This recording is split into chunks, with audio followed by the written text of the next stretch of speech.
ચૂંટણીના જંગમાં મતોનો હિસાબ માંગવા નીકળેલા નેતાઓને જનતાએ વળતો હિસાબ આપી દીધો છે. અમદાવાદના અસારવા વોર્ડમાં ભાજપના ઉમેદવારો પ્રચાર કરવા નીકળ્યા ત્યારે સ્થાનિકોનો એવો ઉગ્ર વિરોધ વેઠવો પડ્યો કે નેતાઓએ વીલા મોઢે પરત ફરવું પડ્યું. તમને અહીં આવતા શરમ આવવી જોઈએ તેવા સૂત્રોચ્ચાર સાથે રહીશોએ ભાજપના લશ્કરને સોસાયટીમાં ઘૂસવા જ ન દીધું.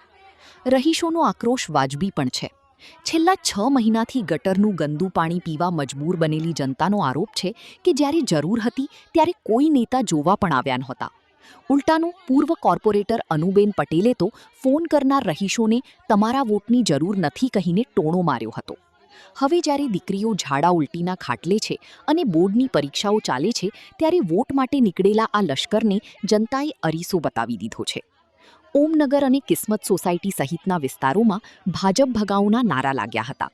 કાર્યકર્તાઓએ ભારત માતા કી જયના નારા લગાવી બચાવ કરવાનો પ્રયત્ન કર્યો, પણ લોકોની વેદના સામે નેતાઓનો અહંકાર ઓગળી ગયો.